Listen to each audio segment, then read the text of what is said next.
Good morning. We'll call this meeting to order. It is June 11th, 8:30 a.m. I would like to open up the meeting and call up Bishop Michael Siss for our prayer. Good morning. Good morning. Thank you very much for having me. Let's pray. Lord God, we praise you in all your works. All that we have comes from your providential hand. We thank you for the gifts of life, love, family, and community. And for the precious gift of rain that you've sent us. We ask you to send your blessing upon this meeting and guide the work of the directors of our Economic Development Corporation. We ask you to give them wisdom, good judgment, creativity, and vision to seize opportunities for our future. Please bless our city. Give our people a spirit of cooperation and civic pride. Help us to seek constructive solutions to the challenges we face. To those who are going through hard times, give them hope and perseverance. And to those who are unemployed, help them to find dignified work, to put food on the table for their families. Help us all to break down barriers and to build bridges of trust. Give our young people a future full of hope. Help us to enhance the beauty and the safety of our surroundings. Bring health and well-being to your people. Trusting in your providential care, we place these needs in your merciful hands, and we ask you to hear us through Jesus Christ our Lord. Amen. Amen. Thank you so much, Bishop. With that, we'll go ahead and move into public comment. Issues or items that are not on the agenda may be raised by the public at this time. Citizens should speak from the podium, begin by stating their name, and limit remarks to less than 3 minutes. Board members may request that a discussed item be placed on a future agenda. The board takes public comment on all regular agenda items during the discussion of those items. Do we have any, Nora? Actually, no one else, but I would like to make an announcement. Sure. So, business plan has kicked off. So in case if you are approached about that, send those individuals my way. Myself or Desiree Johnson with ASU SBDC will be more than happy to give them that information. Okay? Perfect. Thank you. You're welcome. We'll go ahead and move to the consent agenda. Item A, considering approving the regular and workshop meeting minutes for May 28th, 2025. And B, consider authorizing the board president to sign a non-binding letter in support of the City of San Angelo's 2025 Safe Streets and Roads for All implementation grant application to the U.S. Department of Transportation project. Have any questions on the consent? Motion to approve the consent agenda. We have a motion by Director Lewis, second by Director Rodriguez. All those in favor say aye. Aye. Any opposed? Motion passes. We'll go ahead and move into the regular agenda. Item A, discussion regarding the West Texas Partnership, presentation by Shane Kelton.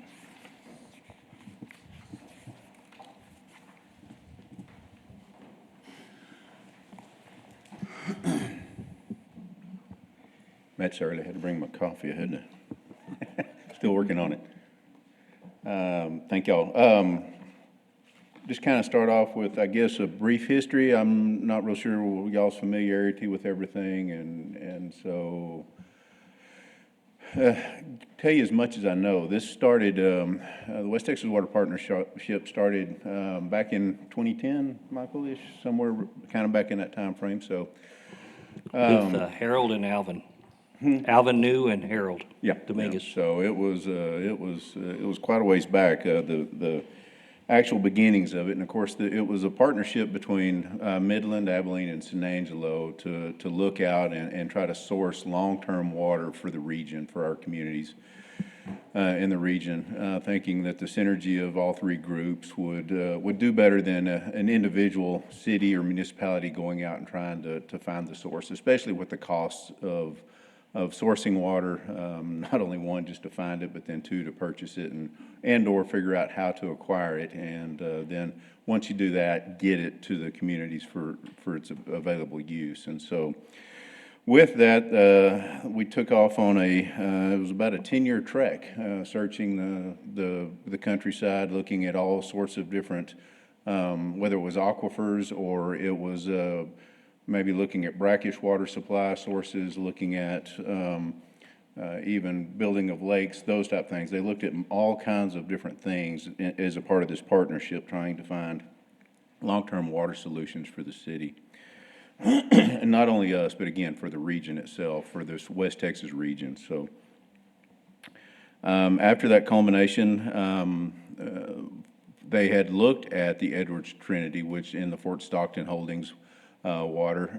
It had been brought to their attention through the process over the years. However, at the time, there was not a permit. They did not have a permit to export that water out of the county and off of the ranch at that point. So they finally went through all of the legal hurdles and the legal battles that it took to get to that point. And once they reached that and they had that ability to permit it, the transport of that water outside of the county, then that's when the cities in the partnership really took notice of the Fort Stockton Holdings water and were able to negotiate and secure a contract for that water in 2010 or in 2020. So in May of 2020 is when we were able to actually secure that. The contract is actually between Fort Stockton Holdings and the city of Midland. We are basically we have an agreement. The city of Abilene and the city of San Angelo have agreements with the city of Midland for that water. We've actually contracted. The contract amount with Fort Stockton Holdings is for 28,400 acre feet of water. That's the total amount of the entire contract. Between that, it was kind of split off by need of each municipality. City of Midland getting 15,000 acre feet of water.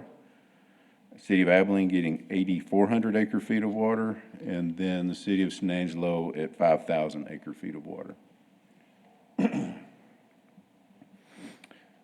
It's in the contract, it's a take or pay contract. So currently we are in the process, and since the contract was implemented or signed and executed, we have been making payments. Our current payment is $558,019.84 a year for the city of San Angelo. That will be good out until 2030, and in 2030 we see an increase. It'll bump up to $896,090.25 per year. And then every year after that, for the 50-year term of the contract, it will bump up about 2 3/4 pennies per 1,000 gallons of water. So in the next year, 2031, the payment would go up to $900,570, and then every year, so incrementing on up every year after that. So that's kind of the background and where we are today and what we've done. We have, Midland did have a significant amount of turnover, not only in their council, but in their staff as well. Since the signing of the contract, they're on their third city manager. They're on their third water director, so utility director. So again, they've had a lot of turnover there. So the process has kind of slowed down. We have been, as we were coming into this, right before this legislative session, we were looking at going out for our phase one approach, looking at starting the development of the well field out at Fort Stockton. Of course, as we were coming into the legislative session, we, with Senator Perry's, all of the water bills that he brought forward, we were kind of waiting to see what, from a funding perspective, that they were going to bring forward through the state legislative session and kind of what that would look like. moving forward. There are some particular grant monies through the Texas Water Development Board that may be applicable to what we're trying to do here in our Phase 1 approach. They have a grant that can go up to $135 million. So that's a significant grant. So we wanted to make sure that how that was going to play out. And then, of course, with the presidential elections and the freezing of a lot of federal monies at the initial start of it, that kind of put brakes on a lot of things, especially when we start looking at grant dollars that are federally funded as well. As we're kind of coming out of the legislative session and we're seeing how things are shaking out and what's going to hopefully be available, the grant dollars, and all of those things from the federal side are starting to ease up. We're starting to see those things come back into play, and so we're starting to move forward again as we're coming out of it. So, Phase 1, kind of what we're planning on the Phase 1 approach. We're hoping to go out for an RFQ this late summer, fall, kind of as all these things start shaking out, and we kind of figure out if grant monies are really going to be applicable to the situation. The grant that we were looking at for $135 million is for its development of brackish water, and technically the Edwards Trinity water that we're looking at could be considered somewhat brackish because of the suspended solids that are in the water. We're over 1,500 parts per million, which technically makes it brackish. It's really not. It's plenty drinkable use for agriculture uses and all that, but from the technical aspect it is, so we're hoping we can ease in on that technicality for the grant dollars. So if not, we're still planning on moving forward. So again, looking at Phase 1, we're wanting to get in there. Phase 1, we'll start looking at all of the logistics of it, looking at well placement, where all the wells need to be placed across the ranch for us to be able to acquire the 28,400 acre feet of water, and then start looking at pumping stations, start looking at pipeline alignment, all of the things, treatment locations. Where are we going to treat the water? Are we going to treat the water there, or are we going to treat the water in Midland? Where are we going to treat the water? Where's the best place for that? So that'll be part of the Phase 1. And then we also want to get in there in Phase 1 and we want to drill 1 or 2 wells. We want to go ahead and apply for the permits, get the wells, because we're almost assuredly going to we're going to be sued, and we're going to have to fight lawsuits for the first probably year. Anytime you start drilling water to move water outside of a county, it becomes highly contentious, and so. We actually have another resident of the county, the Cockrells, another fairly wealthy family out there that owns quite a bit of land, does quite a bit of irrigation with the Edwards Trinity water, and they've been throwing wrenches at everything they can. So, and we fully expect to see opposition out of this, and lawsuits will arise, and so we will. And again, we'll have to work through all of that as we're moving along. Not that they will be successful. Again, it's just another hurdle that we're going to have to jump and move through. So, but again, just kind of go ahead and start testing the waters, get that done, get the first 1 or 2 wells drilled, get them cased, and start again once we get our straws in the ground. That just helps build any further cases moving forward from any opposition, whether that's environmental groups, which we do have an environmental group out of Austin that has been not necessarily a champion of this project either. So again, as we're moving forward, we expect a few hurdles in that, but again, still working through those processes. And then we'll move on, once we kind of get that initial phase done, we'll move on to Phase 2, which will be full development of the well field itself and the pipeline, and then in the treatment facility. And then Phase 3 will be and Phase 2 and 3 will be kind of the same thing, working together. However, at that point in time, the cities are going to work together to determine how the logistics of how this water is going to work. How are we going to work with the city of Midland, either one, to get that water from Midland to here, or are we going to basically trade water rights with them? They can use our 5,000 feet and we can use 5,000 acre feet of their Lake Ivy rights. That type of thing, looking at the logistics of that, and that'll be worked out kind of as a separate phase as we're working through the process to actually get that water to be able to be produced and to be able to utilize it. So that's kind of where we are right now, kind of short and sweet, but any questions? I got a couple, just trying to wrap my head around the finances. So that the money we're paying in now, we're banking that water, I assume. We're gonna get that water at some point, the 1,000. It's not a bankable, this is not bankable water like the the 558 Hickory. just goes away? It's take or pay, I mean, it's the take or pay scenario, so. And then the second piece of that, if Midland gets 15 times the water that we do, are they paying 15 times the amount? Correct. It is, all of the, as we're developing all of this and as all of this is going out, it will be, the payments will be proportional to the water that we are receiving. So it is. So like how many years, if everything worked as you hoped, how many years is it till water flows? Till water flows, 4 years probably. All right, so that's not too bad. But we're gonna be, so we're millions in by the time we Yes. start getting water. Yes. It's much like the Hickory was a lot of the same way. We paid water rights for years and years and years. And now, of course, back then, water was pennies on the dollar as it is compared to today. But again, it's the same thing. Now, through the litigation and all of the things that we went through with the Hickory side, water banking was a portion of that. And so we were able to bank water with the Hickory, but this is not the same contract and not the same situation at Fort Stockton.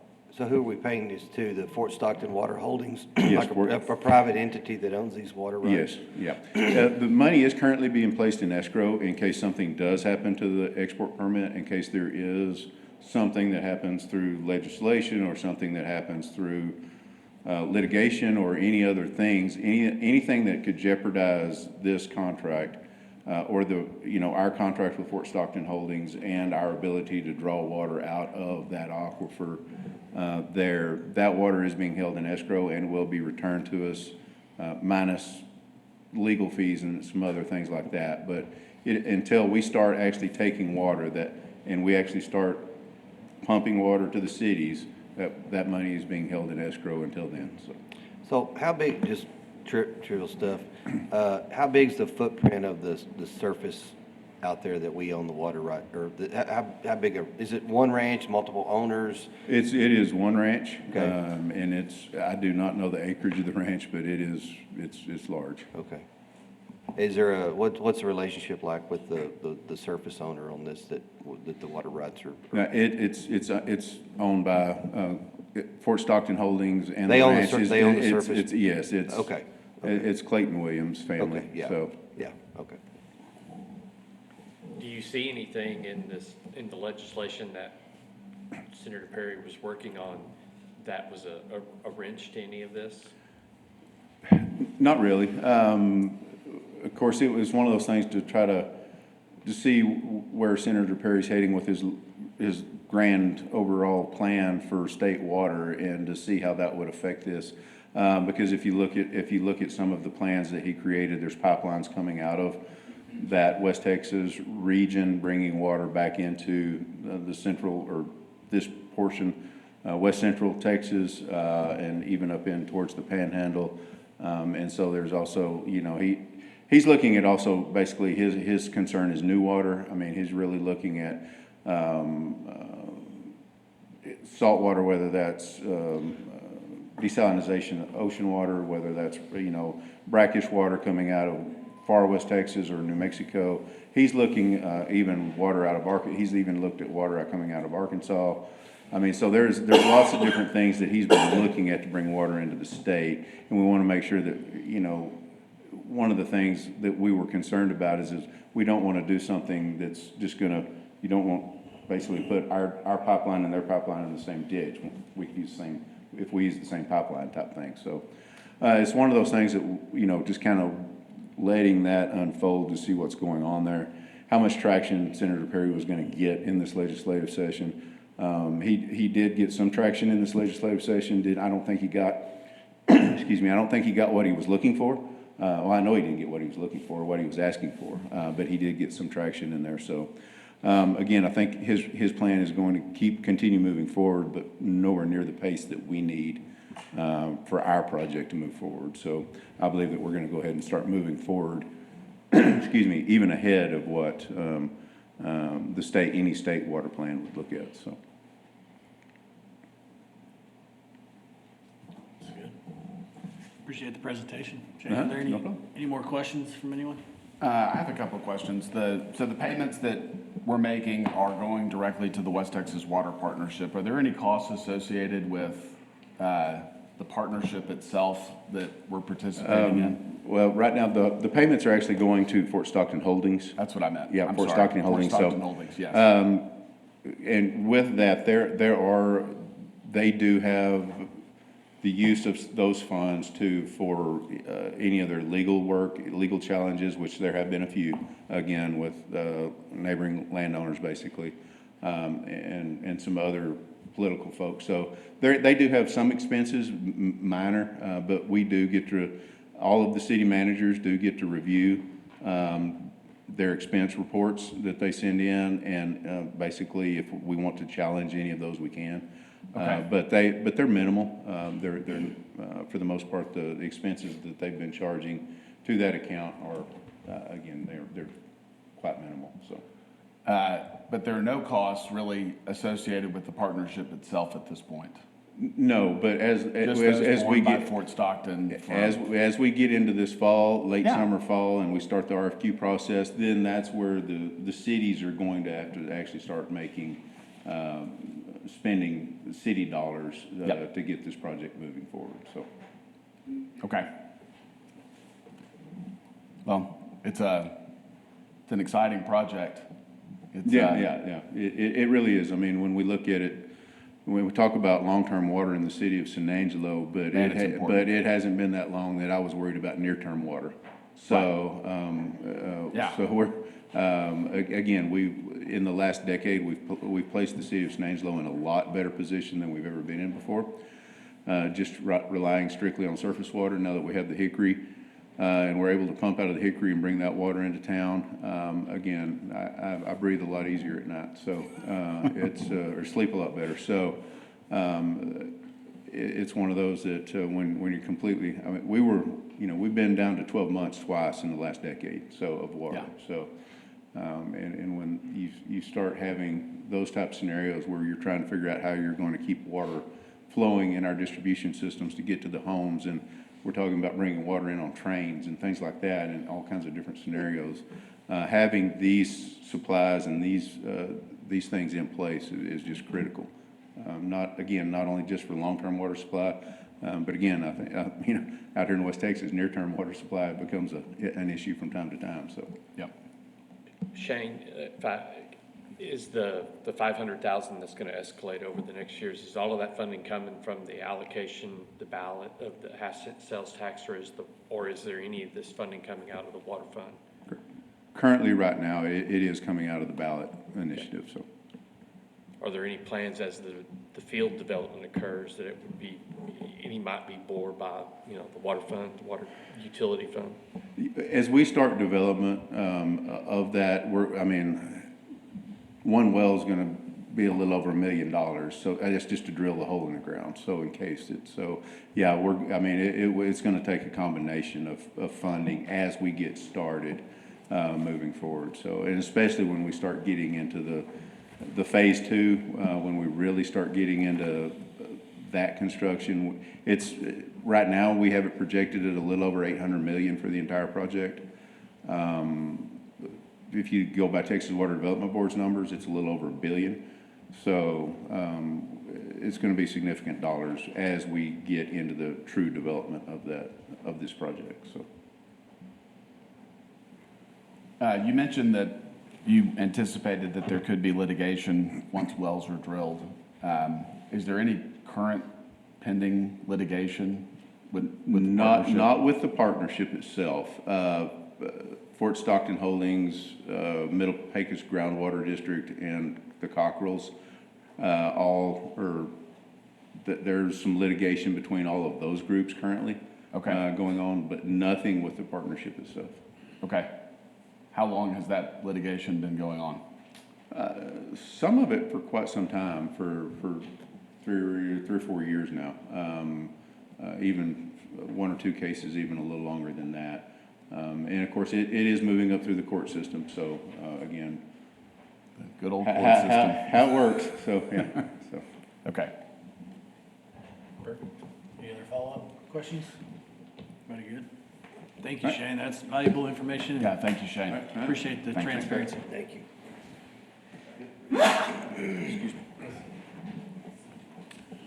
All right, we'll go ahead and move on to item B. Consider resolution authorizing the COCDC Board President to evaluate and provide written non-binding support for grant-related infrastructure projects or request for other non-binding support at the discretion of the Board President that provide opportunities or catalysts for economic development in the city of San Angelo. Good morning, Michael Dane, Interim Economic Development Director. We've had 2 agendas in a row where we had an item authorizing the board president to sign a letter of support.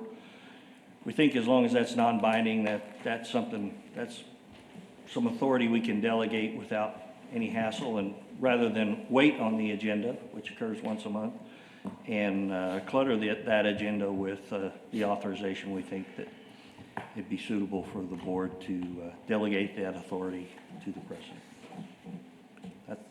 That's what this item proposes to do. And so for clarification, non-binding, no financial commitments, just strictly a letter of support coming from this board. Right. And Shane's group has gotten much more aggressive about applying for grants. They've had some success, and they like it. They like that free money. So we're on their call list when they get ready to apply to get a letter of support. And we're glad to support them. Typically, these are pretty fast-moving processes. It can be. We don't want to hold that up. The whole grant process typically doesn't move that fast, but from when we discover the availability of the grant can be a short time frame. So Right. we do like to try to move quickly. Move approval. We got a motion to approve, Director Lassiter. Excuse me. I'll- Second from Director Rodriguez. All those in favor say aye. Aye. Any opposed? Motion passes. Thank you, Michael. We'll go into item C, discuss the San Angelo Chamber of Commerce agreement and review the budget. Presentation by Steve. You're up. Mr. Chairman, board members, thank you. My name is Steve Elanius. I'm President and CEO of the San Angelo Chamber of Commerce, and I'm excited to be here to have this conversation with you. Obviously, economic development is something near and dear to not only my heart, but also Michael Looney and Mike Berry. I do want to make a comment about the Development Corp.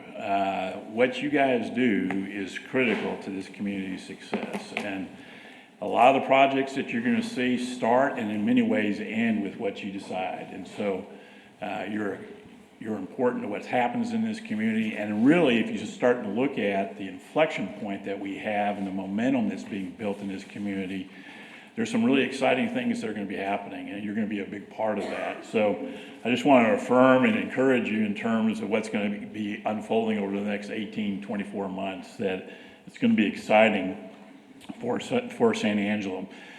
Had the budget presentation sent to you. I'm not going to go into details of that in a great sense, but I want to hit a couple of key things that I think are really important.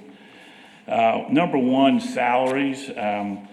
I've been doing this for a long time, and I've had a chance to watch Michael Looney and Mike Berry, and I will tell you, it is rare, and they are an outlier, that you have that type of talent together on a single team. And keeping them and making sure that they are fairly compensated and competitively compensated in terms of salaries is critical. And so that's why you see in the budget proposal such a dramatic increase in the salaries. I refer to them as the Tom Brady and the Bill Belichick of economic development. I don't know who's who, but they as a team, they are the X factor for this community, and we're very fortunate to have them and the role that they play, and it's unusual to have that amount of talent. And then the next part of it is the membership to the Texas Economic Development Corporation. We have not belonged to that in a number of years. It is the premier economic development group in the state. I think it's important for San Angelo to be a part of that and to be engaged with the Texas Economic Development Corporation because they do a wide variety of activities and events. And if you can imagine turning Michael Looney loose on the state of Texas and the amount of things that he can get done, I think is important. And being at the table and being part of the conversation and having that top of the mind awareness that San Angelo is engaged and is serious about economic development, I think is really critical. The third element on this is travel and visibility. Obviously, there has been very little travel money budgeted, and I think it's important moving forward that, again, that we are present at these Texas Economic Development Corporation events, whether they're trade shows, whether they're meet and greet with site selectors, whether it's an international trade mission. I think there's some really great opportunities for our community, but we've got to be engaged. We've got to have those relationships, and we've got to be building those relationships. And I have all the confidence in the world that both Mike and Michael can do that and do it very successfully. And then the last element that I want to talk about or just mention in passing is the economic data and forecasting. And I think if there is a secret sauce that Mike Berry brings to the table, it's his ability to forecast and to take data information and convert it into something that can be used by the business community and our organization. And I think without making that, it looks like an expense, but really it's a key investment. And if you've heard conversations about economic gardening, but the whole economic gardening process really relies on data and data analysis. And what Mike Berry brings to the table is going to be impactful in terms of not only strategically how we position ourselves, but also where the opportunities are. So with that, I kind of hit the highlights. I would be happy to try to answer questions that you might have. I told both Michael and Mike I would do the easy questions and they could do the hard questions. So I'm open to anything or conversations that you'd like to have around the budget and what we're wanting to see happen. One other thing before we get to the questions, I put what we identified as kind of the key strategic industries that we want to pursue. And then also in the back there, key KPIs that I think are measurable, that are very doable for our community and for the economic development contract. So I want you to be comfortable in terms of kind of what the targets are and what the outcomes that we're going to measure with this contract. So I'd be happy to try to answer any questions. Any questions from anyone? I assume you're referring to the performance measures on that back sheet, and I think those are really good. And I'd like to see more of that, not on a regular basis, but in your kind of monthly reports, it'd be neat to see like the website traffic, for example. I wasn't aware you guys were maintaining the website. That's a nice feature. Absolutely. And I think as an entity that contracts with us, I think that's something that we'll be able to produce on a regular basis. And it's being done already. It's just making sure that we're reporting in such a fashion that it's acceptable to y'all. Okay, the breakdown that you guys have provided is really good, and thank you for doing that. I agree with Lorenzo's point about the key performance indicators and the importance of that. Could we get your help understanding where the differences might lie between this proposal and the current agreement that we have with the chamber? Well, the current agreement is for $262,000, so that's Right. all encompassing. We have a $90,000 contract with Tom Green County. So you have the 262 but the 90 plus the 90,000. So you could see in what I presented to you as a board, kind of where we use the county money to offset salaries and also database and some of the other items that we use for it. Yes, sir. But the opportunity comes where, in terms of, again, I want to go back to making sure that this team is compensated fairly. Sure. But then that we're also giving them the tools to go do the things in terms of selling San Angelo. So I can tell you, for example, with the database, the services that we had, that's currently at $44,100. So it's about a 49% increase. But it gives us a CRM database program that we don't have right now, and gives Mike additional data sources to do some analysis. Okay. And I think it makes us more competitive. Okay.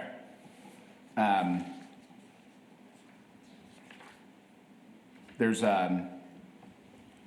you mentioned the membership to the Texas Economic Development Corporation. We're not currently We're doing not that. currently a member. The business retention and expansion, So part of that funding is what we do with SARMA right Right. now. And then additional funding that we're requesting would be the business retention program, the visits, what I call the Focus on Business Appreciation event or quarterly events. And I think those combinations gets us to a very healthy business retention program that both, is tracking and doing what I call the intelligence work in terms of what's going on with our existing industries. As you know, about 80 to 85% of your job growth comes from your existing businesses. yeah. And so we just want to make sure that we're doing the things necessary to kind of show the love to the folks that are already here. Yes. And making sure that we are doing all those things necessary for them to be successful. I know Michael's already working with a current business industry that's here in terms of an expansion project. And part of that is just being able to have those relationships. And Michael's been able to make that happen because of the relationship that he's built over the last 2 years. Now imagine if we could do that on a much bigger scale, and a very focused effort in terms of what we're doing to build those relationships with key industries or employers. Okay.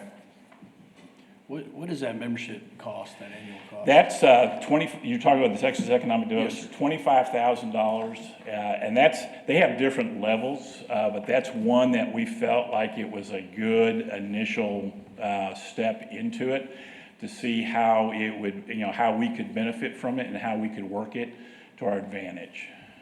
I assume that's a deal where they put on a trade show and people from all over the country. Trade come, shows, looking at site Texas. selectors, they do, for example, the governor's office just recently opened an office in Taiwan. So chip manufacturing, a lot of things that in terms of advanced manufacturing that we could go after. But we've got to be at the table and we've got to be engaged and we've got to actually take the trip to have those conversations. I agree on that membership. I think that's extremely valuable. In fact, it'd be nice to do that now. Yeah, that actually is a great segue into my next question. The current contract that's in place expires, I believe, at the end of this year. And so it's our fiscal year and the contract expiration are not aligned presently. Yes. Well, just to interrupt, you're right on that, but there is also an option to further extend it for one more year at the option of you guys, so. Got its current The rate. existing contract. Yeah, The the exi- existing contract, the that's existing right. contract. Yeah. Do That's we an have- amendment we did, where we extended the term and also kind of revised the performance measures, so. Do we have the ability to renegotiate the contract before it expires and have a new term that would perhaps think you could- co-align with the city's fiscal year? Yeah, I think you could do another amendment. Of course, the chamber would also have to agree to that, but. Would the chamber be open to as a part of this and helping with the budgeting process to redo the contract and have it start instead of January 1 of next year, try to have it start October 1 of this year? Absolutely, we'd make it work. Steve, I do have a question. So the increase that you're asking, I just want to be sure I'm on my math. It's you're proposing an increase of 262,500 to $587,845. That is correct, yes, sir. So that's an increase of $325,345. Yes, sir. How are you doing in your current budget? I will tell you, Mike and Michael do a fantastic job of stretching the dollars. They have bootstrapped this thing for Michael's been here 11 years now. He has bootstrapped this thing for all those years, and has been surprisingly successful with limited resources. And I think what excites me about is I think we're entering into that moment where there's going to be some really big announcements coming if we can just make it happen. And so I think I'm a big believer in momentum. It's easier to ride the momentum than try to push the rock up the hill. And I think this is one of those opportunities for our community that we can make a serious investment. And understand, you're looking at, you look at comparable cities, a lot of them either have a type A corporation or a type B corporation. All their money typically goes for economic development, so their budgets are much bigger in what they're able to do. This request of 587, I know Amarillo's marketing budget is 600,000, so we're not even, we're saying our entire budget outside of the contribution from the county is, 587, which I think can make us competitive. And I have all the confidence in the world that both Michael and Mike can make this thing work at the next level for us with this type of investment. And another question, what increase are you requesting from the county itself? Well, And when does that expire? that's a great point. That's an ongoing conversation, and Michael Looney has developed that relationship with them, and they have over the last several years have increased it at the tune of about $20,000 a year. And if that, again, everybody, every fiscal year is different for each governmental entity. But our hope is that as we go into those conversations, that we could see another $20,000 bump from the county, and it could be more. Again, but it's you never know what you're going to get until you get it. And you said that current rate was 40,000 from the county? 90,000. 90, I'm sorry, thank you. What is your total budget, the chamber's total budget? The total budget, counting DMO, the chamber, it's a little bit over $2 million, right, Mike? Yeah, it's about 2.1. So we would make up 25% of your budget, current budget. For With this increase. overall, that would be correct, but it's a contract. So just like with the DMO contract, there's certain deliverables. Those monies aren't mixed.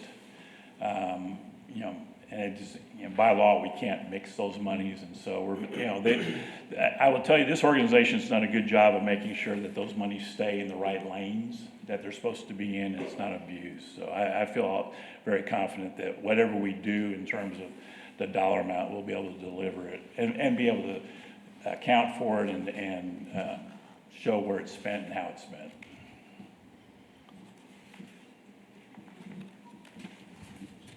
Thank you.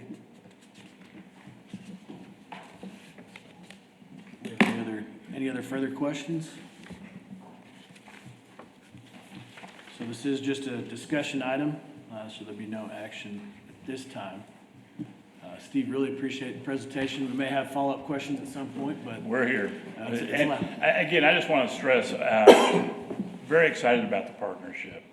You don't see this a lot in communities. A lot of times there's a lot of tension and disagreements. I want to say what we have here in San Angelo with the city, with the development court, with the chamber is a very good relationship. And I just want to, when they hired me, they said, don't screw this up. And so my goal is to make sure that it works and that we continue working well together. Thank you, Steve. Thank you. Fully Thank agree. you, thank you. I guess I got a question is for point of order, Michael and Corbin. I mean, if we do want to make a recommendation to adjust the budget and adjust the contract, does that need to be put forward in a future agenda item, or is it addressed at the budget? Getting the The next item on the agenda is the budget. Okay. So we could So but that would be the budgeting part, but adjusting, Yeah. if we mutually agree to renegotiate the agreement, would that be a future agenda item? Yes. I mean, it's kind of the chicken or the egg. Right. No, I understand what you're saying.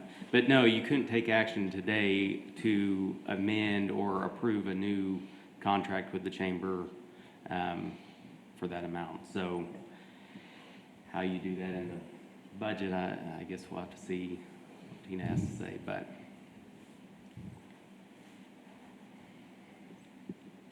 Well, I would like to ask it to be put on an agenda, the next agenda, as a discussion and possible action regarding the contract. Could we potentially budget for today and then renegotiate the contract in December? I mean, just renegotiate the contract between now and then, but budget for it now? We could, I don't know, we'll let Tina, Yes, you could. or whether it's renegotiated in December or renegotiated to get, because I hear it's kind of a rub that it's a weird wonky thing if we just get it lined up with the city's fiscal year, if it could get done. It could be actually put in the budget, start October 1. It would make sense then to get the contract done effective October 1. Then we just would be in sync with the city budget, right? This is our final shot at the budget though, right? We got one more? I like the idea of addressing it with the budget discussion, and it makes sense to align it with our fiscal year if we can. But even if we don't, the budget is going to be impacted by the decision we make on this agreement. Whether we roll it forward or make a change, we've got at least a partial year under an agreement that expires during the fiscal year. The fiscal year part of it is not a major consideration from our standpoint. I think we're on a calendar year because that's where the chamber is. And it was an accommodation for them. And so if you want to alter this agreement, we can do it in whatever month you want it to happen, and we can make it work. But I think the current arrangement of being on a calendar year was rooted in that's where the chamber was, and it suited them. We can make whatever combination of months and years work that the board desires. But the chamber would have no trouble if we wanted to go to an October 1. Okay. Well, the other thing is that it doesn't have to be October 1. I mean, if you desire the activity sooner than that, I think what I heard was, we'll make it work. And that means if it's August 1, they can make that work too. It's just a question of our getting the approvals through the city council. And we can amend that current year budget if you amend the contract and get into this year, and we need to amend this year's budget to accommodate that, that can happen also. Okay. None of that, all that's the tail. Talking about the budget, so do you want to call that item? Yes, we'll go ahead and move. Well, Yeah. before you do, I just want to, but we do have the option the Development Corporation to extend this contract as is for 1 year.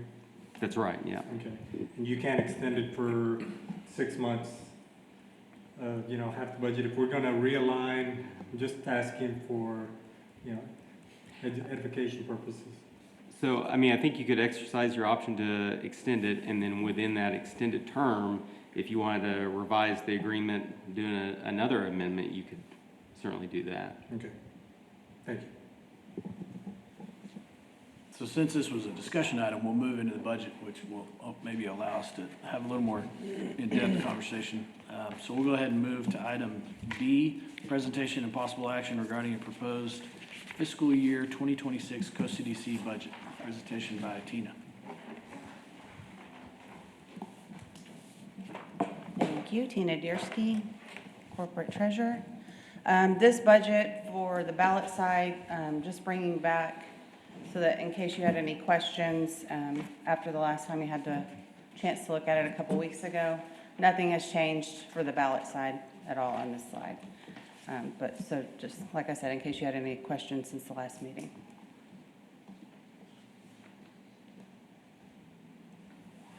And if not, we'll move on to The economic development side, there have been a couple of small, very small changes here. There was a change in the. I'm sorry to interrupt. Do you mind going back to the ballot Oh, side? absolutely, no problem. So I know we've talked about, in long-term water supply, the West Texas Water Partnership, obviously. There are other projects, I think, that have been worked on and discussed, in addition to the West Texas Water Partnership. Is all that's budgeted for the next fiscal year just the West Texas Water Partnership obligations?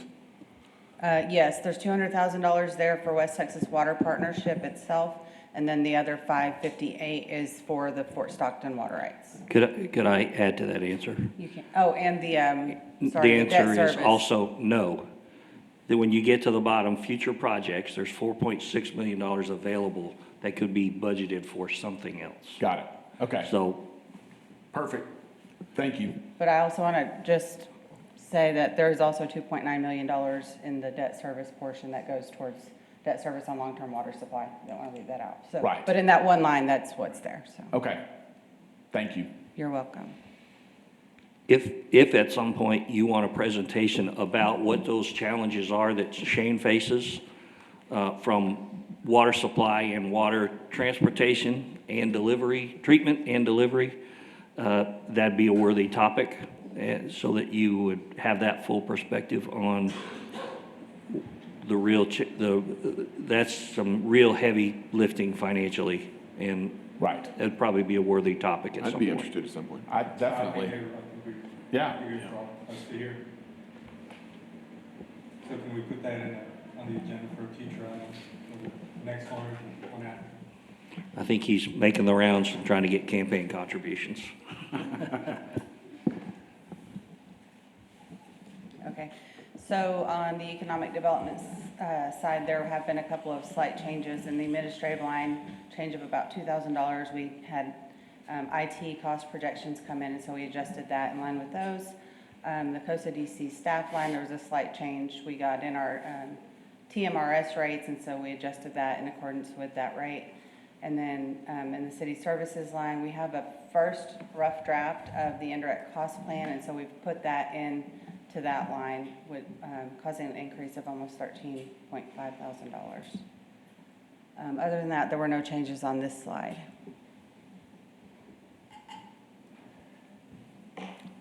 So Tina, is this where if we said we would like to amend the budget to reflect a change in the future chamber contract, is this where that would happen? Yes. And so we could budget whatever you tell us to budget for now. We do have another meeting on July 9th, which will come before we go to city council with this budget. And so that would give you an opportunity to make another change if you wanted to do so, or to keep whatever amount you direct us to put in there today. So if we make a change, it comes out of future projects. That's the wiggle room? Yes, sir.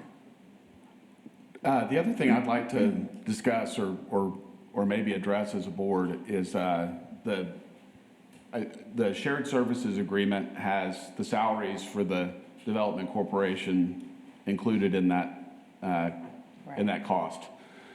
And I know we've talked about having an interim director position and a salary that's considerably more than what we've been paying. I'd like to discuss maybe making some changes to the way that we're staffed and structured going forward as part of this budget discussion. I don't know if that's something you guys are interested in or not, but I think it makes sense. Seems like the time to talk about it. So Tina, how much, I know we're budgeting for a position we don't have filled right now, that is, whether we're calling it a COSA-DC executive director or perhaps that's a COSA-DC administrative manager. How much of that 380 do we have budgeted for that position that's not filled right now? I think we have 125 plus benefits. So what total about? 161 including benefits.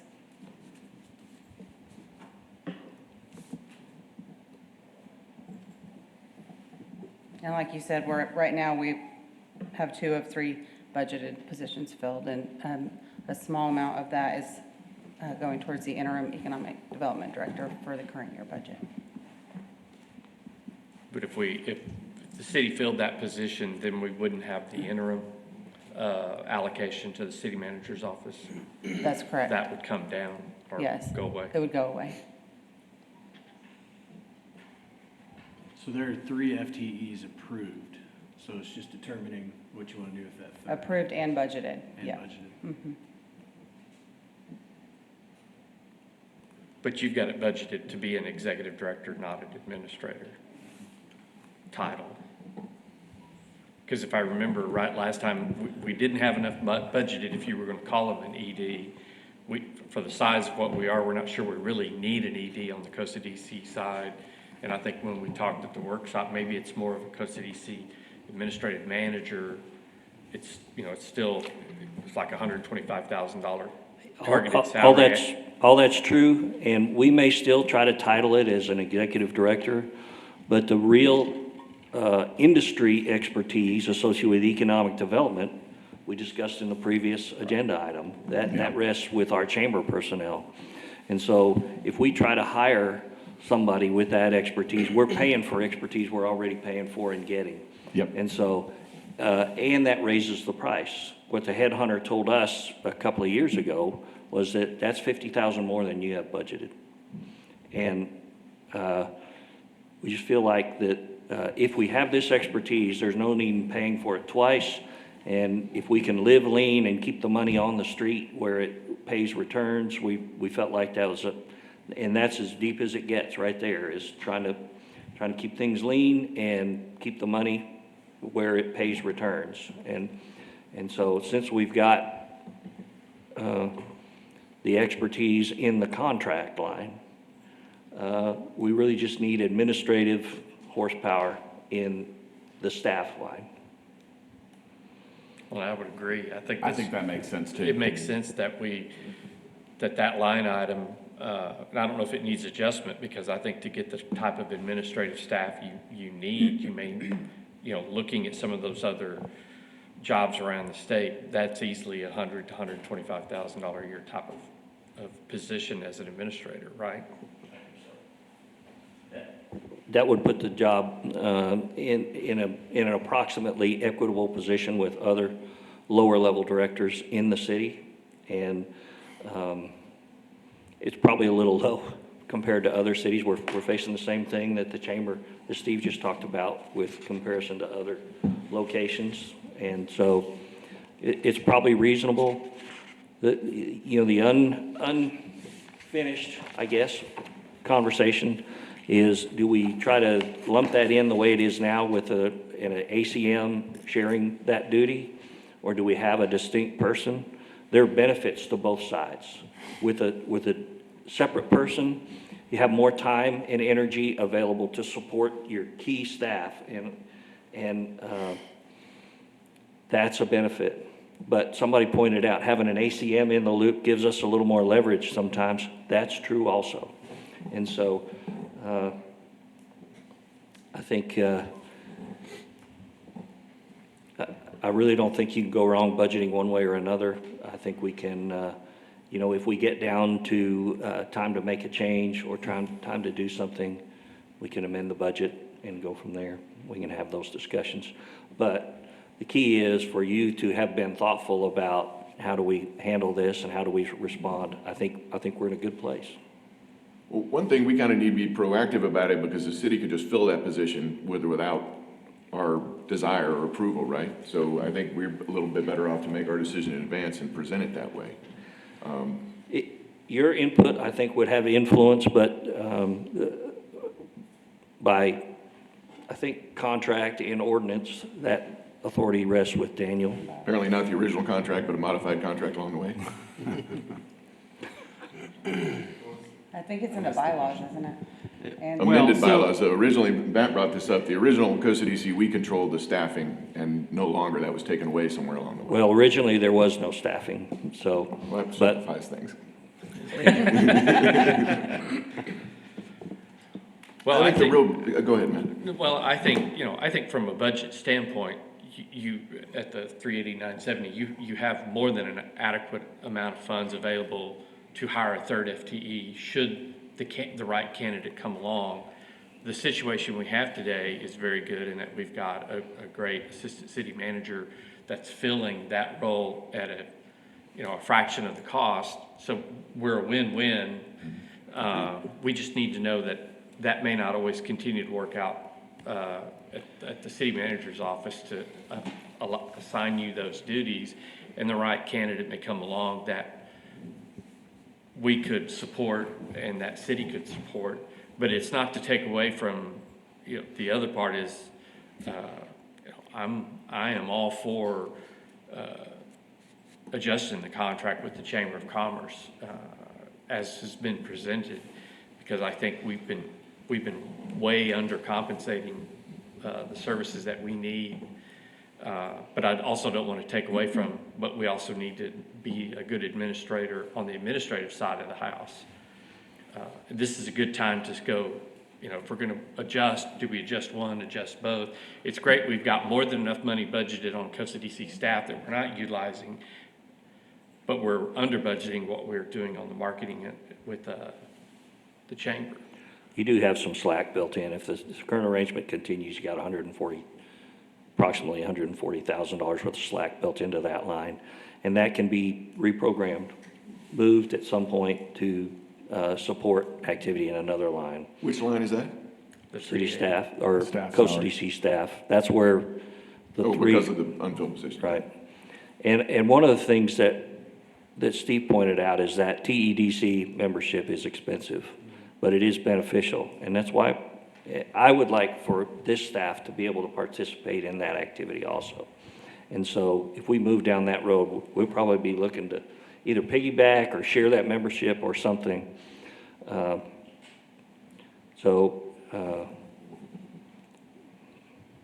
I am, in my current role, very much administrative.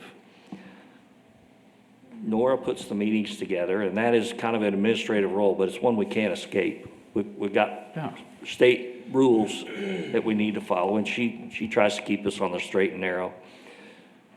Bob helps out with everything under the sun. In fact, he has, I would bet that there are, I wouldn't say any other positions like his in the state where he understands both the economic development side and the, what do you call the development stuff, Bob? Land development side. And so that is very unique. So they both have emerged through their experience as adding value. They have conformed to the needs of the organization. And so for me, the concern is getting them adequate support so they can add value like they do on most days. Well, I totally agree, and I think having a budget that has this third FTE that we've not filled is a good budget number personally. Whether, I think calling it an administrative managers or something similar, we can let the HR people figure that out. Because we need to get that person on board because, the elephant in the room is, we're not all going to be here.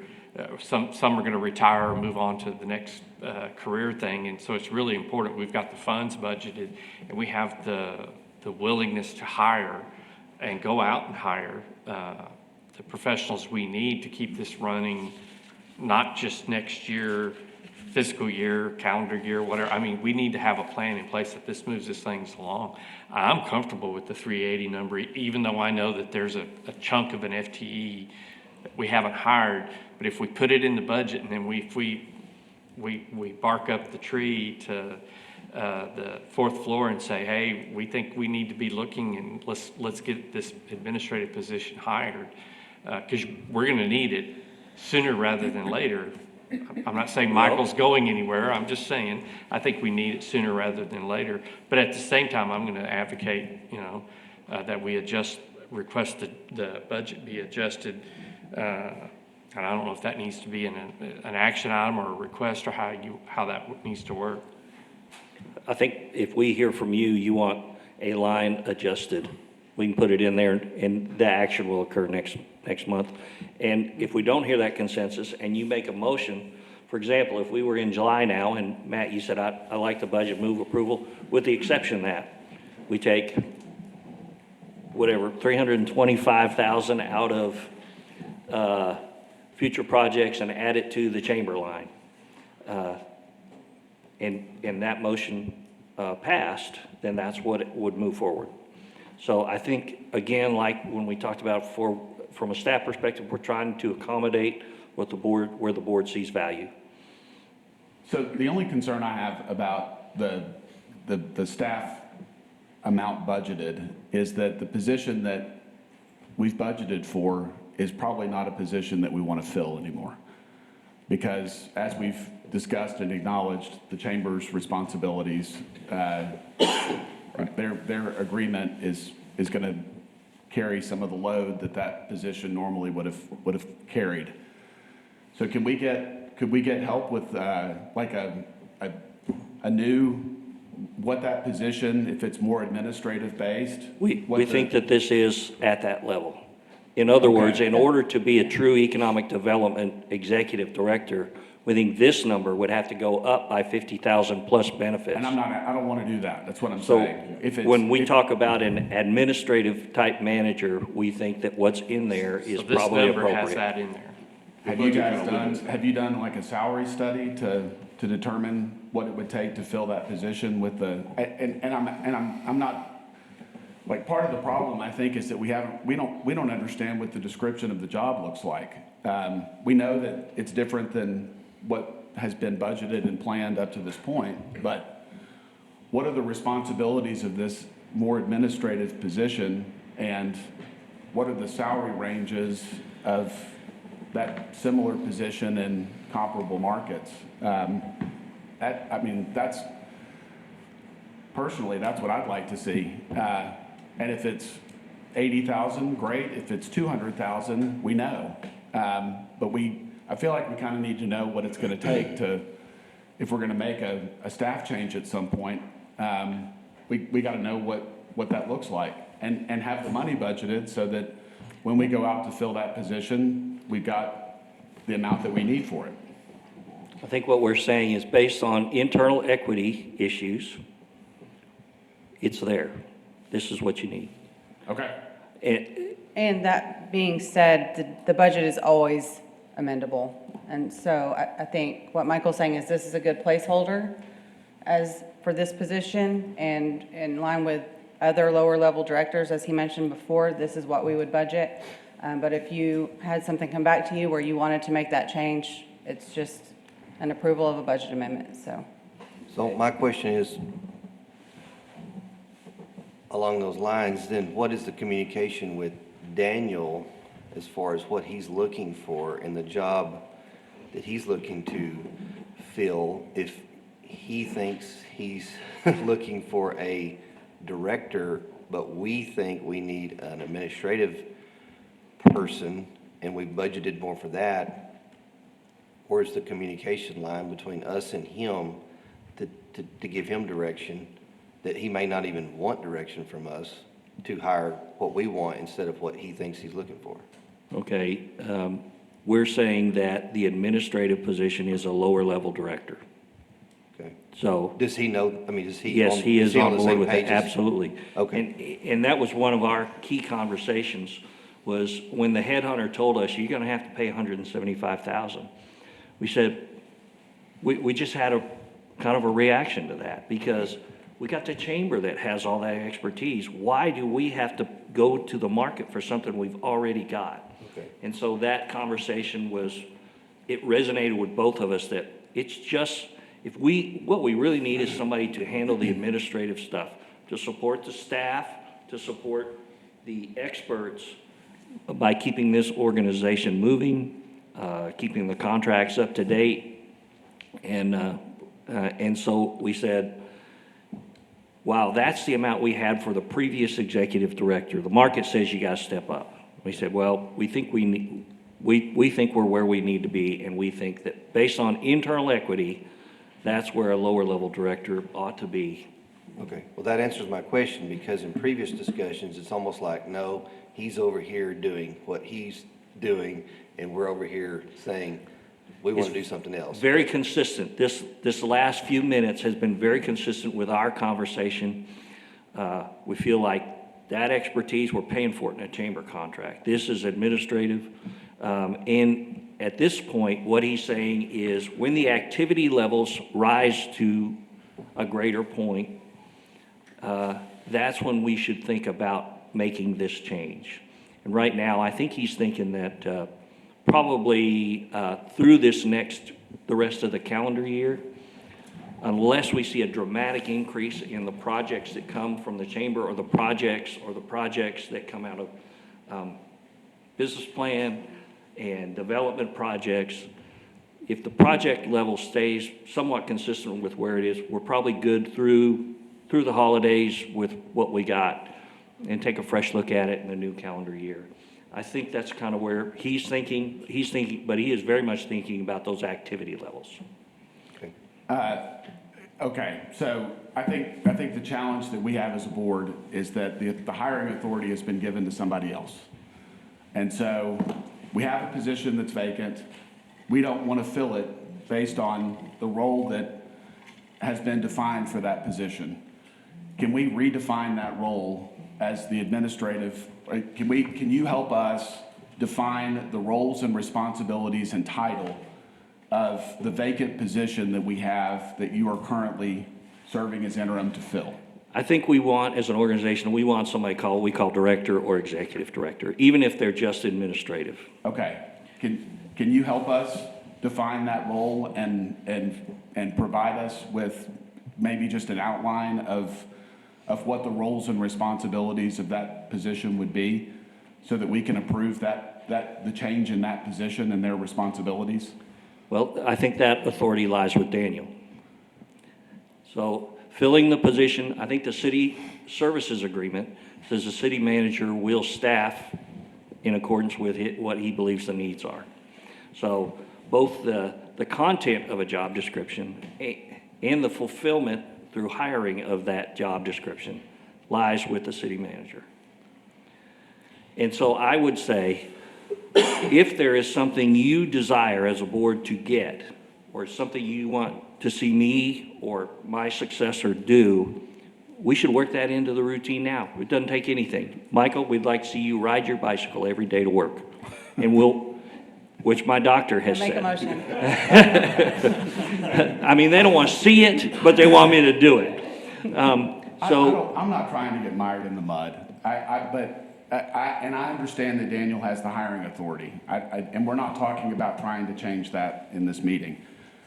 What I think I'd feel more comfortable with is just a more formalized process of an understanding between the board and the city manager of the vacant position's role going forward, so that, because it's not what it's been. You know, that's You're right. part of what You're we're right. talking about changing.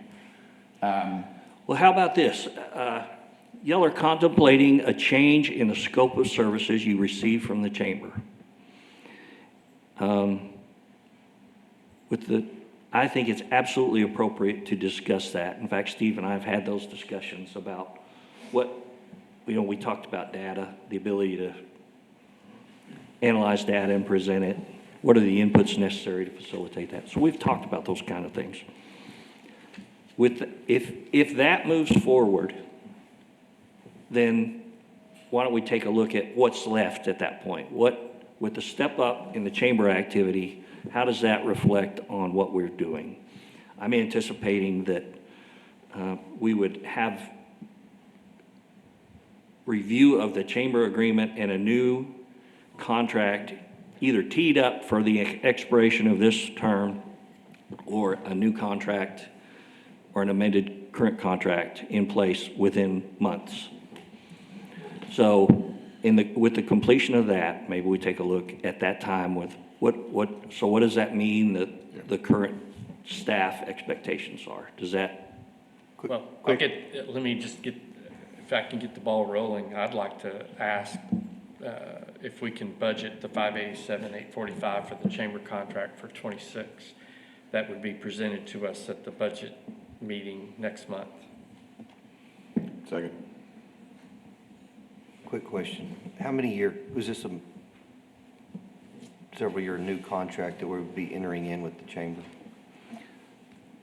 We can work that any way that works.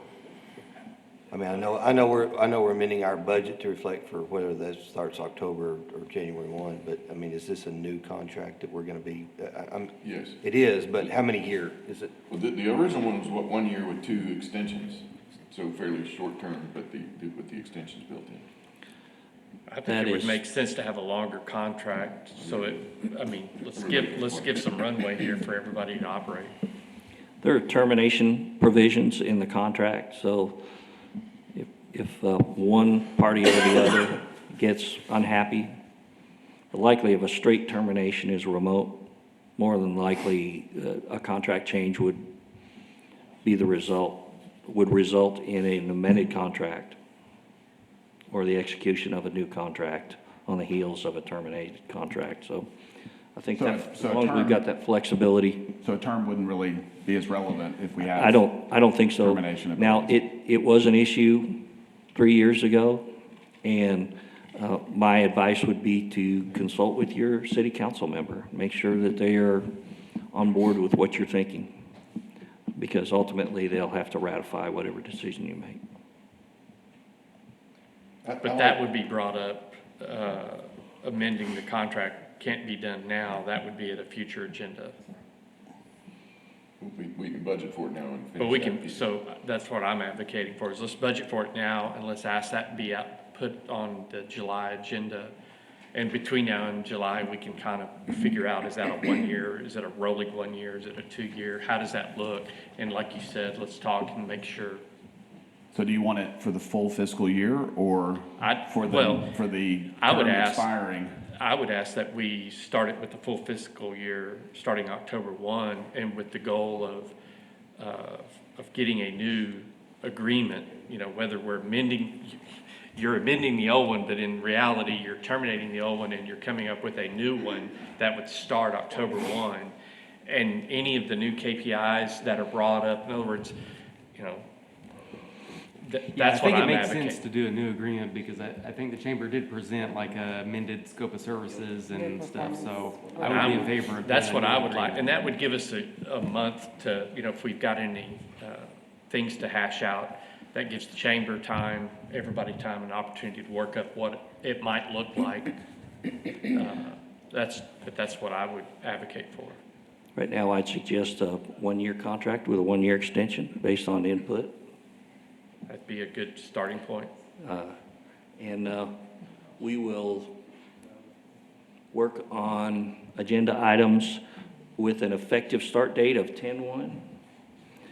And we'll get into details between now and then.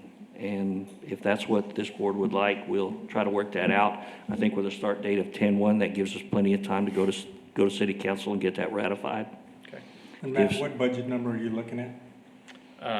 Taking the 262 and moving it up to 587,845. Matt, would it make it? Would it make sense, normally on a budget, proposed budget, on boards I've been on and organizations I've been on or businesses I've been on, you ask for the Cadillac sticker price, here's what I'd like, but what do I need? There's a difference.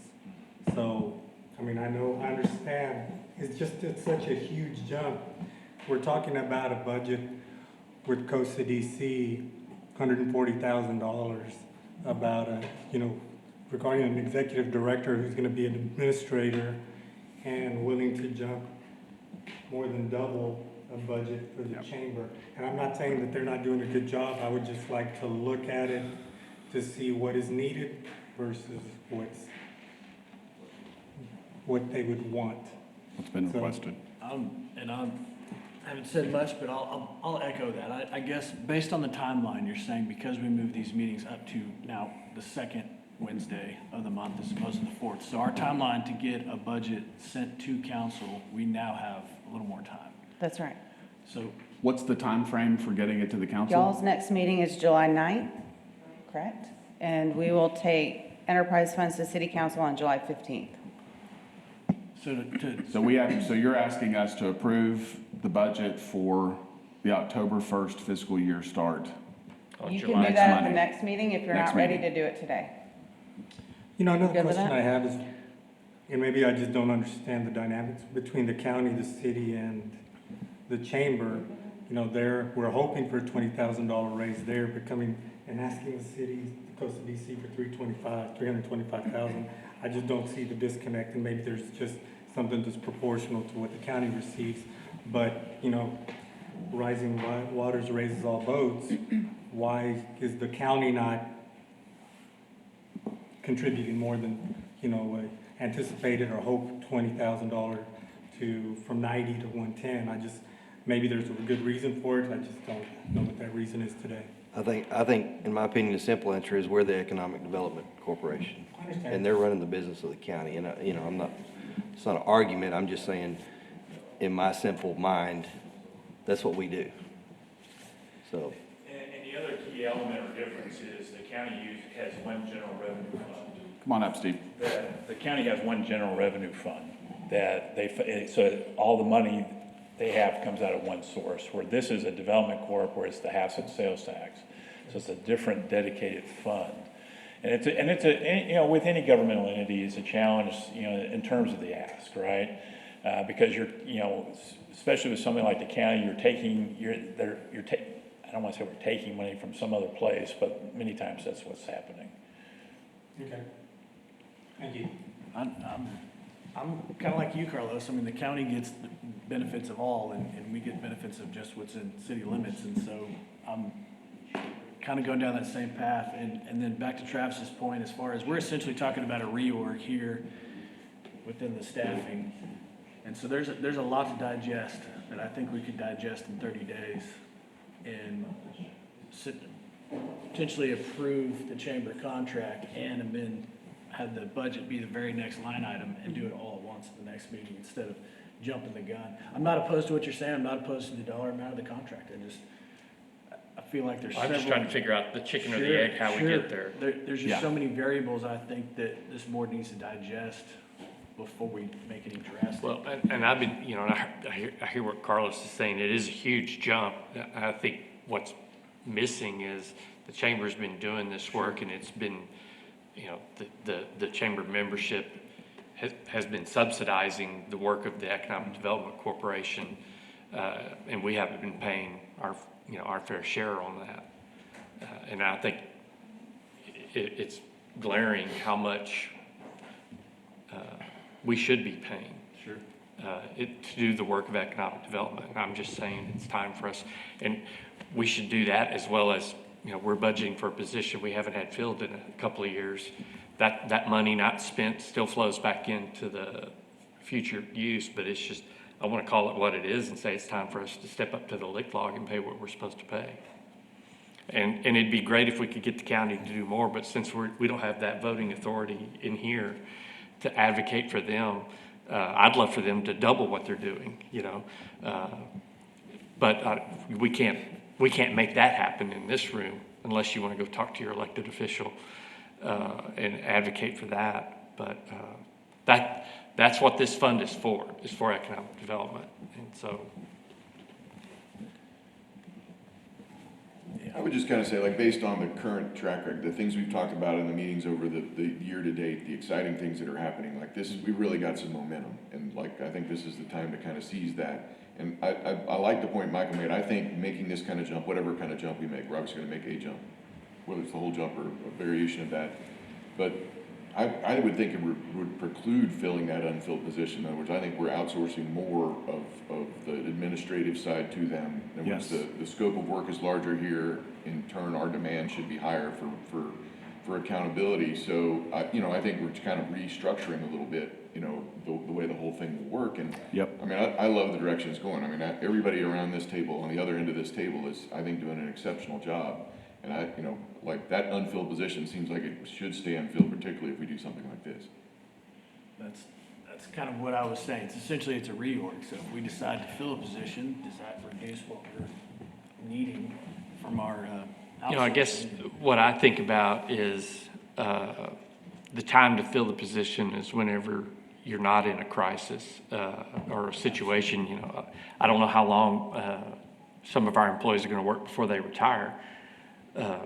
You would like to have someone on board, that's an administrator or whatever the title is, you know. For continuity. A year or two before, Michael, you decide to retire, Bob, you know, you decide to retire. We need to have someone, you know, understanding where the bodies are buried and how this thing works, as opposed to someone announces in a year they're gonna be retiring and now we're scrambling trying to find an administrator.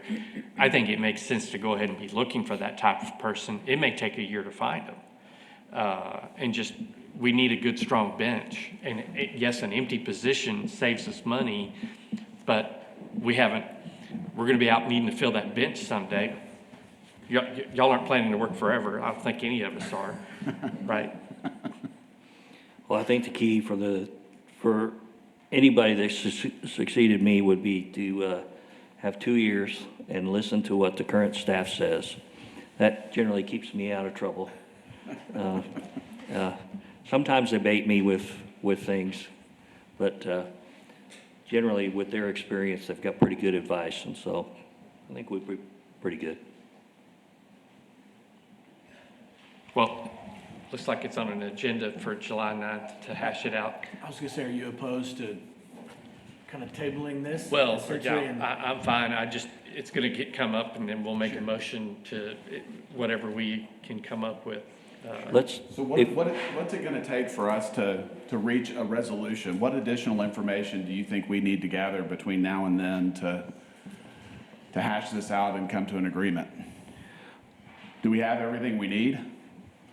Well, if you would, let me recite what I think we've heard for what we bring back to you. One, proposed new agreement with the chamber at the next meeting. And its effective date would be 10/1. It'd be a 1+1. For the budget should reflect that proposed contract. Leave the position in for now, and I think that's all we heard on the budget. And if there needs to be amendments to that proposal, it could be done at that next meeting. You know, up or down, any negotiating. Yeah, you would just include it in your motion to make that change, and we would. All right. The only thing is, again, Steve's talk about the TEDC membership. I think they have some mid-year conferences. If we discover that it'd be beneficial to have that membership immediately, and if we could share that, we might try something where if it's within my authority, if it's under 25,000, we might try to get that membership this year so that the TEDC participation could commence immediately. Is that How part would of you? the chamber contract? I'm sorry. Is that part of the chamber contract? It the is not. proposal? Not currently. But it would be, it's part of the basis for the increase in future years. That's what I'm asking. The proposal that they've made includes that amount? Yes. Okay. But if there is some benefit to getting that done next week so that they can participate, I know they've got some mid-year conferences, but I don't know when they are. And if there's some benefit, we might consider the city, the Costa DC paying for a membership which would cover both, if you're open to that. That, if it's 20,000, that's within my authority, but that's pretty significant without support of the board. Is there any specific reason why it needs to go through the chamber? Does it look better, or do we just take it on permanently? You get, again, it's, you know, name recognition and obviously having the key players involved with it on a regular basis. We just need to look at it. I'm not familiar with, if we could do a joint membership with it, but let us reach out to Aaron Demerson and have that conversation. And we can come back we have an answer within a week, I think. Let's put that on the agenda too then, Yeah. Well, we might want to act before that next meeting, and so. if we need to. Okay, if it appears to be beneficial, I'll probably call, make sure that you're on board with it, that you feel like the board would be on board with it, even if it's within my authority. We don't want to do anything that,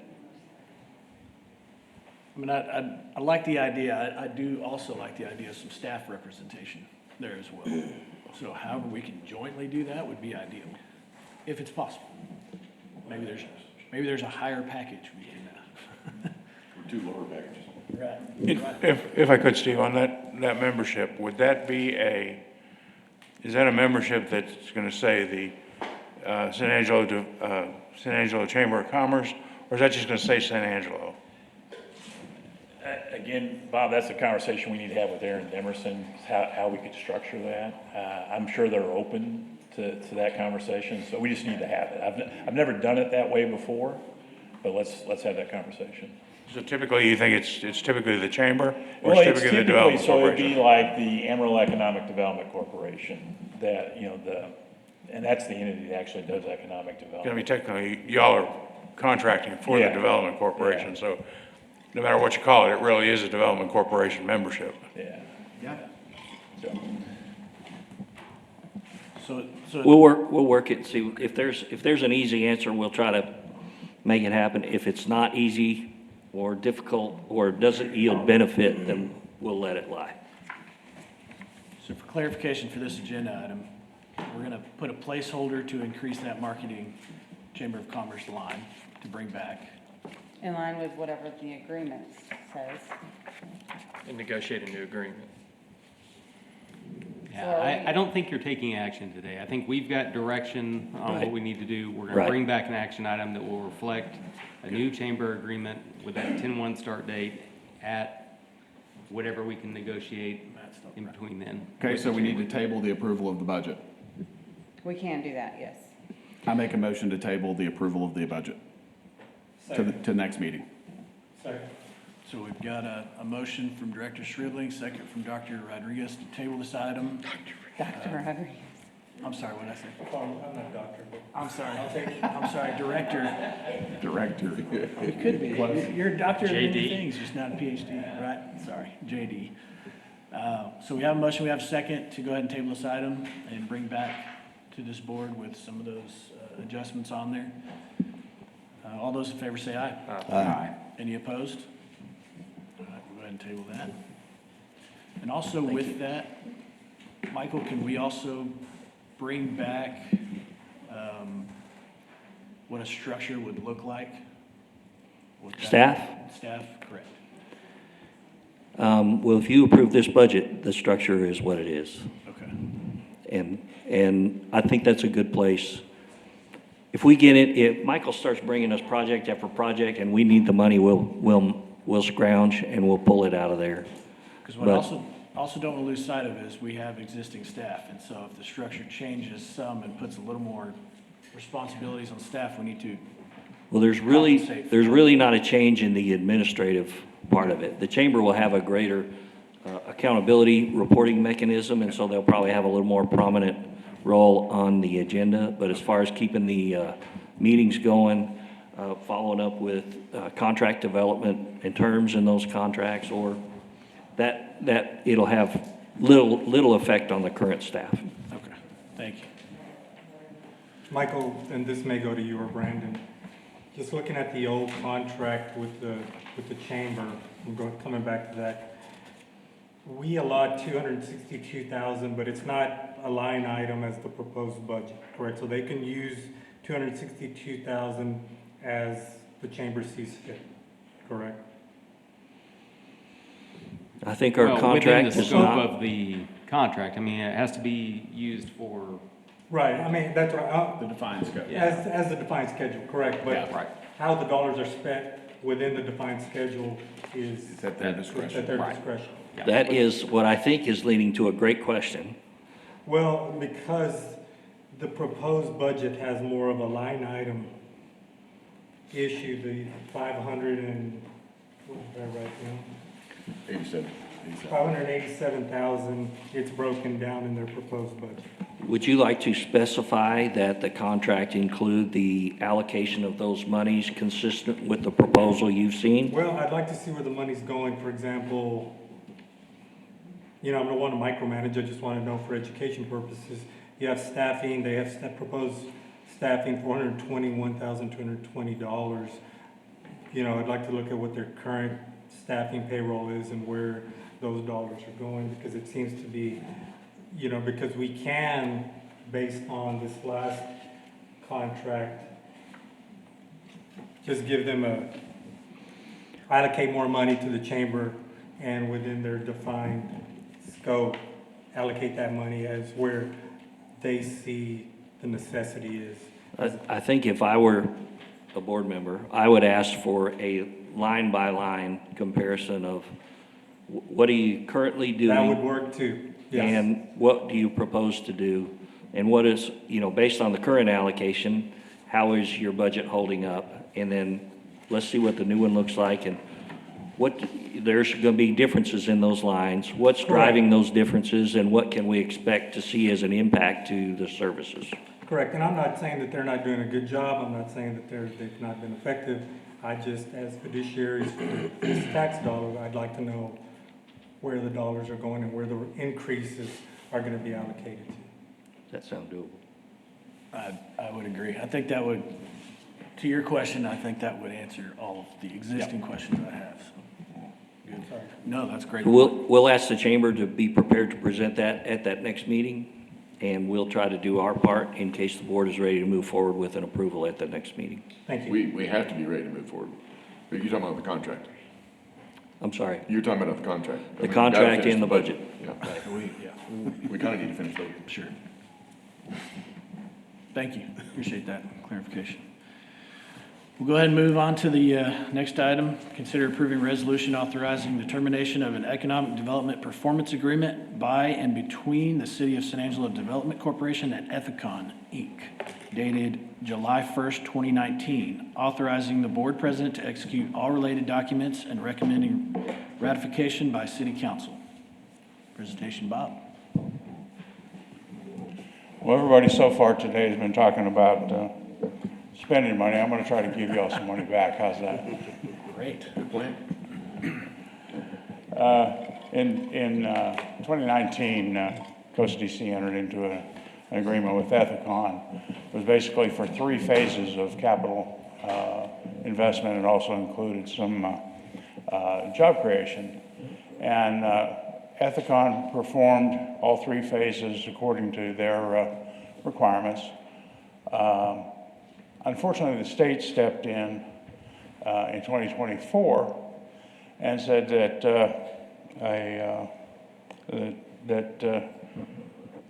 certain companies were not going to have to pay property tax or business personal property tax on certain types of medical equipment. So the agreement between Costa DC and Ethicon was for a 75% rebate of their increase in personal property taxes resulting from those projects. As of 2024, their taxes actually went down drastically. So it basically took the meaning of the agreement. There is no longer an increase because they actually are paying less taxes now than they were, so there's nothing to rebate. So we're proposing that we go ahead and terminate that contract. And they've also way over exceeded their job creation. And they would have 1 more year of job reporting or job creation reporting. We're suggesting that we just go ahead and close out the contract and the requirement for the job creation reporting because they've already done it anyway. So we're proposing to just basically put together an amendment that would end this contract. But the board is party to it, so we need board approval to do that. Ethicon's okay with it? I mean, they're in agreement. Ethicon is okay with this? There's no Yes. friction about this, right? Yes. And that would put about $400,000 back in the future projects budget. Move approval. Second. No more discussion on this. We've got a motion. We've got a second. Director Lewis and Director Lassiter, you got those? So we've got a motion, got a second. All those in favor say aye. Aye. Any opposed? Motion passes. Thank you. We'll go ahead and move to closed session, executive session under the provision of Government Code Title V, Open Governments Ethics, Subtitle A, Open Government, Chapter 551, Open Meetings, Subchapter D, exceptions to requirement that meetings be open under the following sections. Section 551.087, Business Prospect Negotiations regarding Rosenberger Site Solutions, Project Hyperspace, Project Gateway. It is 10:10. We'll move into executive. All right, it's 10:33. We'll come out of executive session, moving back into the regular session. Moving to 7A, consideration and possible, we had no action coming out of executive session. Moving into number 7A, consideration and possible action of items discussed in closed session. There are none. Announcement and consideration of future agenda items. Kind of had a list of a few. We do have a couple that we previously talked about. Another one that's kind of a past item that we haven't had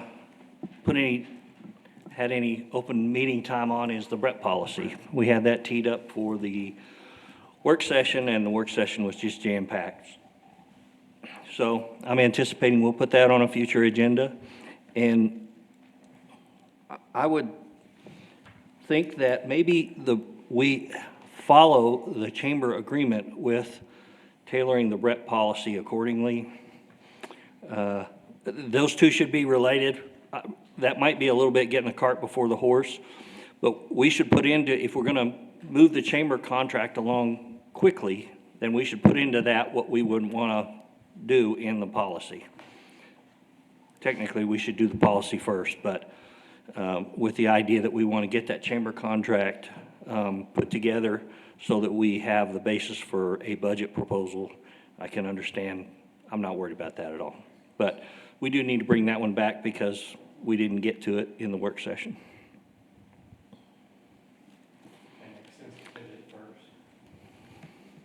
On the We can try to get early on next week or next month's agenda and go from there. Just for my understanding, what kind of changes do you think that we need to consider to that policy? Or what are we looking at specifically?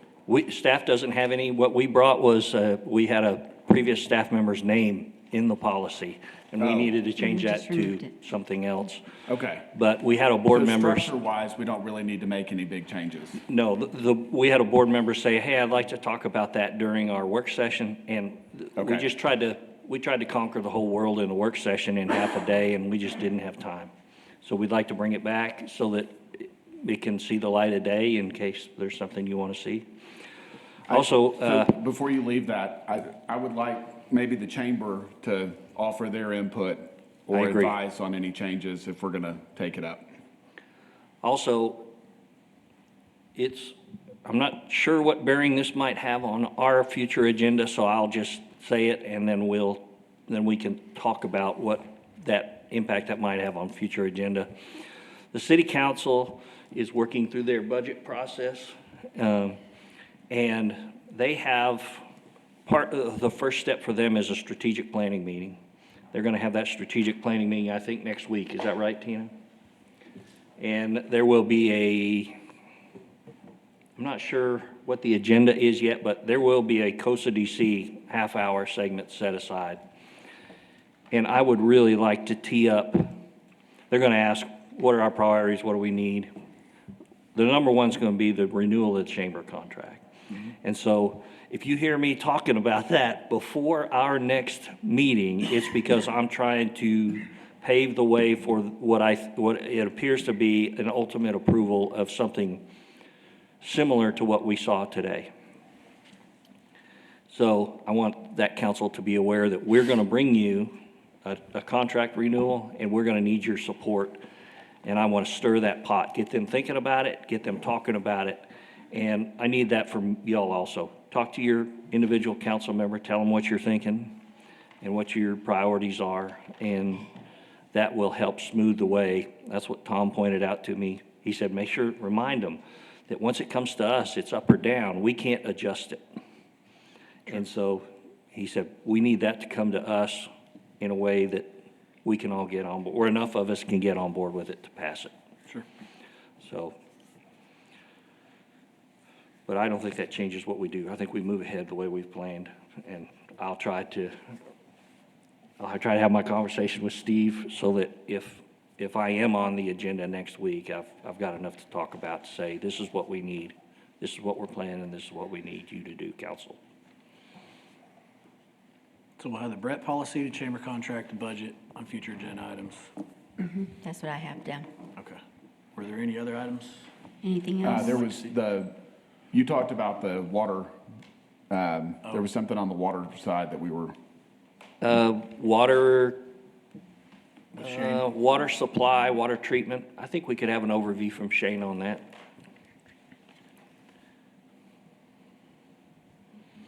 Let's keep building this up. Rick's back next month. Shane's a pretty good communicator. He'll give us an overview. Perfect. There's more out there than we can afford to pay for. The question about where's the money coming from, it's coming from everywhere they can get it. You know, we're talking about hundreds of millions. Perfect. All right, any other? Sure. Sure. Well, are we? Isn't a discussion, I mean, unless there's a. Future agenda. Future agenda item, we really ought to limit it to that. Because we're getting, if it's not on the agenda, we're kind of making. Workshopping. Okay, well, we're already kind of skewing. Well, let's not skew anything. We can just wait. Perfect. Entertain a motion to adjourn. motion. Motion Second. by Lassiter, second by Stribling. All those in favor say aye. Aye. Any opposed? We're adjourned.